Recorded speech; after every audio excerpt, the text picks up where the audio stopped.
Nii, tundub jah, et mähkmed on traksidega seljas. Aga me võime järjest edasi üles poole minna. Mind kõnetas veel üks kirjakoht. Et ka Paulus, vaata, vahepeal oli tal nagu kitsikus kohad, ja kitsikus kohasest, et põhimõtteliselt kui inimene läheb nagu oma minasse tagasi peinu, ütleb ristipuu pealt alla tulema, siis ta mina sütib, vaata põlema, et see mina ei tohi süttida. No, peab olema sädeme vaba mina, et see ei sütiks. Mul on selle kirjakoha, et ta ütleb, et see, kui inimene hakkab oma minas nagu elama, siis see on lausa pöörane, ütleme pöörane. Aga et paljud kiitlevad lihaliku loomuse poolest, keegi kiitles seal lihaliku loomuse poolest, siis kiitlen minagi, Paulus ütleb. Te salite meelega rumalust, olles ise arukad. Te ju sallite, kui keegi teid orjastab, kui keegi teid paljaks sööb, kui keegi teid koorib, kui keegi ülbitseb, kui keegi lööb teid näkku, häbi pärast tunnistan, et meie oleme olnud liiga nõdrad. Mida aga keegi sööndab, ma räägin rumaluses. Nüüd ta läheb juba liha pinnale, hinge pinnale ja hakkab rumaluses rääkima. Seda sööndan minagi. Nemad on Heebra meelest, hakkab ennast kiitma seal. Nemad on Heebra mehed, mina ka. Nemad on Iisraeli lapsed, mina ka. Nemad on Abrahami sugu, mina ka. Mina on süttinud, vaata. Nemad on Kristuse teening, ma räägin pööraselt, mina rohkem. Et vaata, alguses räägid rumaluses ja siis, kui sa selle rumalusega juba lähed, siis lõpuks lähed pööraseks lausa ära. Et mina rohkem. Ja ma räägin pööraselt, mina rohkem. Ma olen palju rohkem vaeva näinud. Vaata, kui tuleb mingisugune jama kaela, siis see kiri peab kohe tulema kuidagi nina ette, et ei hakkaks siin teada, et ma olen nii palju teinud. Et mina rohkem. Ma olen palju rohkem vaeva näinud, palju rohkem vangis olnud, saanud palju enam hoope, tihti olen surmasuus. Olen juutide käest 5 korda saanud üle 1 hoobi vähem kui 40. Mind on 3 korda keppidega pekstud, 1 kord püütud kividega surnuks visata. 3 korda olen üle elanud laevahuku. Terve öö ja päeval on olnud veepoogudes, tihti olen olnud teekondadel, ohus jõgedel, ohus teeröölvite käes, ohus oma rahva seas, ohus paganate seas, ohus linnades, ohus kõrbetes, ohus merel, ohus valevendade käes, töös ja vaevas, tihti valbamises, näljas ja janus, tihti paastumises, külmas ja alasti. Peale kõige muu päevast päeva kokkuvool minu juurde, mure kõikide koguduste pärast. Kes on nõder ja mina ei oleks nõder? Keda kiusatakse ja mina ei sütiks? Näed, kui taga kius tuleb, siis tahab see mina sealt seest süttida. Ja see nagu mind kõnetas, et kui see mina hakkab seal, et no ma olen ju teinud, siis põhimõtteliselt on see, et ta ütleb seda, et ma räägin rumaluses. Vaata, see on siis sa oled rumal. Ja siis, kui sa lähed juba väga ennast kiitma, siis sa hakkad juba pööraseks minema. Nii et rumalus ja pöörasus kiitleb ära. Põhimõtteliselt ei ole palju vaja, kui lastakse keti otsast masendust natukene järgi sealt natukene lähemale ja kukub see mina seal kohe, ma olen seda teinud, seda ei teagi. Et siin on üks väga nagu õpetlik asi, et see mina ei tohi süttida. Seal on ette nähtud see ristipuul naelutatud kinni ja ei saa öelda, üks kurat tahab kogu aeg olla, tule alla, Margus, tule alla sealt, tule alla. Siis me usume, et ei tohi alla tulla. Ja vahepeal, kui ma siit loen, siis et ma olen ise olnud siin ka pöörane. Et ma olen siin ka ütlema, ma olen rohkem siin tegutsenud. Ja tegelikult on see nurin. See on pöörasus. Siin ei ole vaja midagi siin pöörane olla. Nii et siin saab meelt parandada ja lihalas sipub ristil ja see vana mina ja see ei tohi süttida. Ja see ongi, et kui nõder, kui oled nõder ja kiusatakse, siis hakkab mina süttima.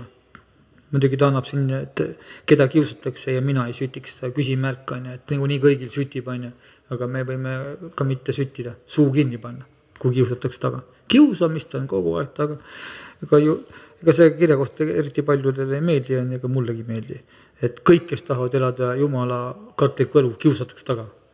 Igasugust kiusamist on, vahepeal on tõesti ahastusi panna. Täielikult, no kõige hullem tühja koha. Ja ma pean rõõmus küll olema, kui taga kiusatakse. Igasuguste tühja kohtade pealt, igasuguste vale asjade pealt. Kõige rohkem olen tähele pannud, et kristlaste seast tulevad neid nagu tagarääkimise igasuguseid asju tulevad siis, kui kuulatakse ainult ühte poolt. Ja see ühe poole kuulamine ja teise poole mitte kuulamine tekitab absoluutse kaose kristluse ihus. Tegelikult on Jumala sõnas on niimoodi, nagu seal Saalomon palus, et issand tee mind, anna mulle tarkust, ma ei oska siin kohut mõista. Keegi peab olema, kes mõistab kohut. Ma kuulan sind üle, kuulan teise üle ja siis otsustan. Et seal on Susanna loos oli siukene hea lugu, kus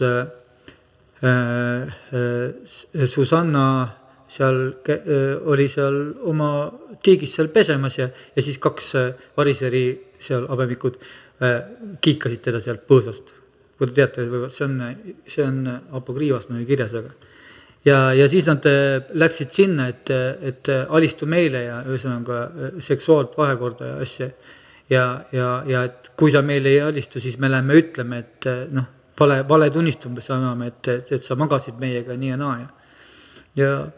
Ja siis oligi niimoodi, et Susanna ei olnud nõus nende silmaimude rahuldamistega seal ja siis nemad läksidki kaebama ja andsid vale süüdistuse mõlemad. Ja et näed, et me magasime selle Susannaga selle nii ja naa, nüüd naine peab surema vaata. Ja siis Susanna hüüdis Jumala poole, ma olen puhas, ma olen neitsid, et issand, mul on praegu üle kohut teinud, et Jumal, palun aita. Ja näed, Jumal tõstis kohtumõiste ja selleks oli Joosep. Daniel oli, Daniel. Nii, Daniel oli kohtumõisteks seal ja tema ütles, et ma tahan kuulata üle. Meil on vaja üle kuulajaid, kes kuulab ühe poole üle ja teise poole üle. Kristluse ihus peab olema üle kuulaja. Ma räägin lõpp. Et ühe poole ja teise poole üle, et selles mõttes, et kui kuulad ainult ühte poolt, siis jääb see ühepoolene asi ja sa võid hakata seda valet uskuma, sest keegi valetab ja vassib seal ja võib väga nägu teha ja uluda seal ja tegelikult on see kõik vale. Ja siis Daniel küsis, et ühe selle abemiku käest seal, kindlasti oli abemikud sellest, vanasti kõik abemikuga, ma ei oska, mis nimed neil oli seal. Ja et millise puu all sa magasid? Moorust puu all. Ja Daniel ütles kohe, sa oled hästi oma pea nimel valetanud, see on väga hea, mine, kohe lõigatakse sul pea ära, kutsus teise mehe, nii, mis puu all te magasite? Tammepuu all. Sa oled hästi oma pea nimel valetanud ja näed, võeti ja mõlemad panid mööda üks mooruspuu all, ühesõnaga nad ei leppinud kokku, mis puu all. Ja saidki ja niimoodi on ja meil kristluse ihus on täpselt sama jama. Ma ütlen, et ma olen ise endes jamadeks vennaga täitsa ahastuses, nad ütlesid, mina sütib põlaga, kus räägitakse meist siukseid jutte, et täitsa ahastus tuleb peale. Aga siin ma pean rõõmustama. Olge rõõmsad, kui taga kiusatakse. Ma pean rõõmus ka veel olema selle üle. Tegelikult on see absoluutne vale asi, mis tuleb mulle kõrvu kuskilt ringiga. Isegi maailma kohtutes kuulatakse ära mõlemad osapooled. Jaa, isegi maailma. Ja siis ma näen, et see saatana värk on selline, et kõik, me kuulame ainult ühte poolt ja siis muidugi öeldakse ka veel peale ka, et ära mõista kohut, vaata kirja kohtu oksa kohe välja, ära mõista kohut, muidu mõistetakse sinu üle kohut. Minu arust on kohtumõistmine on Kristuse ihus väga tähtis asi, sellepärast, et Saalomoni ütles, et mul on vaja kohut mõistma, kohtumõistjate raamatut, vaatad, siis Jumal tõstis igal pool kohtumõistjad. Keegi pidi kellegi Jumal ütleb ju, et mõistke kohut vaeslapse üle, lestnaiste üle, õiget kohut. Keegi peab olema see, kes Jumala tarkusega teeb venna ja venna vahel mõistab kohut, et õigus välja tuua. Aga kui ainult ühte poolt kuulata, siis võib väga lihtsalt minna valede rägastiku sisse sinna ja siis lõpuks saada venna süüdistajaks. Välja on heidetud vendades süüdistaja, kes süüdistab vendasi ööd ja päevad. Siis saab sust vendade süüdistaja kurat ise. Jeesus ütles isegi Peetrusele, ütles, et taganemus saatan. Kurat võib väga lihtsalt minna kristlase sisse. Eriti kui kuskil mingisugust väga halli ala varjatakse ja tehakse väga siuksed teised näod ette. Me peame aru saama, et koguduses on ka raihein. Nõges kasvab 2 meetriseks seal. Ja raihein on ka koguduses. Ja meil on ainus võimalus tunda ära nagu tunda inimest. Mitte andide järgi ega mitte mingi, et kui hästi ta pühakirja tunneb ja mingi selle järgi. Ainult vilja järgi, et näha, kuidas ta elab, kas ta on aastuses selle patu pärast siin, mis siin maa peal on. Ahastus tulebki.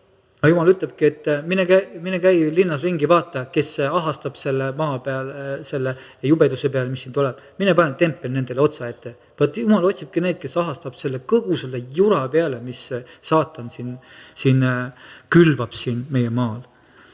Igal pool. Et ja tulevad kirikutesse ja lehvitavad lippe ja lähevad ja sõutavad. Ahastus tuleb peale. Tulebki peale. Ja kui sa ütled, las teevad, siis sulle templit ei panna otsa ette. Peame ahastama. Ja näed, kurat tuleb niimoodi, paneb kas pead kirikule tule otsa. Et me peame valvama. Me peame tegelikult valvama. Jumala vaim ütleb valvake. Me peame palves valvama ja issand halasta, heida armu, issand armu, et me ei magaks. Ega me ei ole teistsugused. Kui Jeesus seal Ketsemaris tuli vaatama, kõik pagatse. Norskasid puu all. Kas ei saa ühte tundigi valvata, Jeesus noomis neid seal. Ja paraku, ma arvan, me oleme samasugused kergelt näeme und juba kuskil puu all, et me peame ikkagi võtma ennast kokku ja hakkama valvama, sest me elame väga pimedal ajal, kus kohas pime läheb pimedamaks, surve läheb rüvedamaks, aga püha peab kogu selle keskel pühamaks minema. Et selles mõttes ja issand, me tõesti palume ka, et Jumal tõstaks kohtumõistjad, kes julgeksid venna ja venna vahel kohut mõista ja siis kaovad need igasugused kahtlused ja kõhklused ja igasugused asjad ära, et kõik oleks selge, kõik oleks kristall selge. Ja Jumala sõna ütleb ka, et asi läheb nii kaugele, et jälle te teete vahet õige ja õela vahet, kes teenib issandat ja ei teeni. Et varsti saab väga suure vahe teha, kes teenib enda kõhtu ja oma mina seal ja kes teenib tegelikult issandat, kes armastab teda tõeliselt, mitte ei mängi Kristust, vaid tõesti armastab oma issandat Jeesust. Sellised mõtted olid, ja ühesõnaga ei tohi me olla pöörased ja rumalad. Tegelikult vaata, siin on rumalad, on ka need, ma räägin rumaluses, seda sööndab minagi, nemad on meie probleemid, mina ka. Teatavasti rumalad neitsid jäid ukse taha. Järelikult nad paid, mina tegin. Ja need ongi rumalad neitsid seal, nad olid rumalad. Ja ühed ju ütles, et me oleme ajanud kurja vaimu välja teinud suuri imetegusi. Need olid ka rumalad. Tegidki kõik asju, aga Jeesust ei tundnud. Minge ära, kus on igavene tuli, kus nende uss ei sure, et me ei saaks rumalaks. ja pööraseks. Pöörane on päris hullaks. Proovime jah, et ei saaks rumalaks. Rumal on neitsi. See tähendab seda, et mitte mingit minatamist. Enam ei ela mina. See ongi, et see kirja kohta enam ei ela mina, vaid Kristus elab minu sees. Seda ei saa sipupükstega öelda inimene. Nüüd ei ela enam mina, endal on traksidega sipupüksid jalas. Või mähkmed jalas. Et kui enam ei ela mina, ma olen aru saanud, siis sa ei ütlegi seda välja. Siis kõik teised näevad, et sellel kutil enam mina ei ela või sellel naisel. Mitte nii, et nüüd ei ela enam mina ja siis lähed õue ja minatad seal täpselt nii, nagu me siit lugesime 2. Korintuse 11. Minu olen seda teinud ja rohkem teinud ja hoope saanud. Jah, et issand valgusta meie südame silmi ja kisu ära kõik, mis ei ole sinust. Las meie saame nõdraks, et sina saad tägevaks. Las meie ei ole keegi, et sina saad olla. Las meie oleme sellised, kes lööme vastu rindu, ütleme, et sina oleme su sulane, tegime mis kästi. Võt, alandlikud saavad, ülendatakse ja meil on vaja saada sealt kitsast väravast sisse. Issand aita meid selle jaoks, et me seda kõike saaksime teha. Amen.